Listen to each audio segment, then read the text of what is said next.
Welcome to భక్తివం channel. ఈ వీడియోలో దీపారాధనకు నువ్వుల నూనెనే ఎందుకు ఉపయోగిస్తామో తెలుసుకుందామా? నువ్వుల నూనె వల్ల ఎన్నో రకాల ఉపయోగాలు ఉన్నాయి. నువ్వుల నూనె కేవలం పూజలో ఉపయోగించటం కోసం మాత్రమే కాకుండా ఈ నూనె వల్ల కొన్ని రకాల ఆరోగ్య ప్రయోజనాలు కూడా ఉన్నాయి. నువ్వుల నూనెలో ఉండే భాస్వరం ఎముకలను బలంగా ఉంచటానికి ఎంతగానో ఉపయోగపడుతుంది.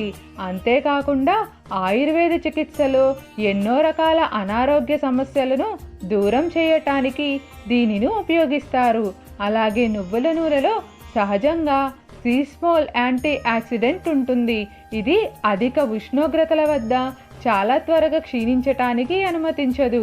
ఆయుర్వేదంలో వంట చేయటానికి ఇది ఉత్తమమైన నూనె అని ఆయుర్వేద నిపుణులు చెబుతుంటారు. నువ్వుల నూనెలో విటమిన్ సి తప్ప ఆరోగ్యానికి అవసరమైన అన్ని పోషకాలు ఎక్కువగా ఉంటాయి. నువ్వులలో విటమిన్ బి మరియు ఎసెన్షియల్ ఫ్యాటీ యాసిడ్స్ ఉంటాయి. నువ్వులలో 2 ముఖ్యమైన అమైనో ఆమ్లాలు కూడా ఉంటాయి. ఇలాంటి ఆమ్లాలు పప్పు దినుసులు, వేరుశనగలు, బీన్స్ లాంటి ఆహారాలలో ఉండవు.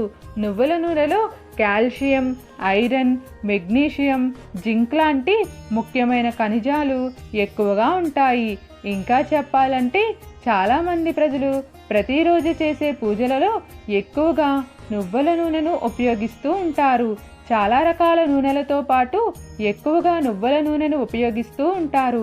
వేద పండితుల ప్రకారం నువ్వుల నూనె లేకుండా ఏ కార్యక్రమం చెయ్యరు. ఏ యజ్ఞం చేసినా, పితృపూజలు చేసినా నువ్వుల నూనెను ఖచ్చితంగా ఉపయోగిస్తారు. కాబట్టి పూజకు ఉపయోగించే నూనెలో మొదటిగా నువ్వుల నూనెను ఎక్కువగా ప్రాముఖ్యత ఇస్తూ ఉంటారు. ఇలా దీపారాధనలో ఈ నూనెను ఉపయోగించటం వల్ల మనల్ని వేధించే సమస్యలు, చెడు ప్రభావాలు, మనకు ఎదురయ్యే కష్టనష్టాలు దూరమవుతాయి. అయితే శనిదేవునికి శాంతి కోసం ప్రయత్నించే వాళ్ళు ఈ నూనెను ఎక్కువగా ఉపయోగించటం వల్ల మంచి జరుగుతుంది. మీకు ఏమైనా సందేహాలు ఉంటే దయచేసి కామెంట్ సెక్షన్లో తెలియజేయండి. మీకు ఈ వీడియో నచ్చినట్లయితే లైక్ చేయండి, షేర్ చేయండి, అలానే సబ్స్క్రైబ్ కూడా చేసుకోండి.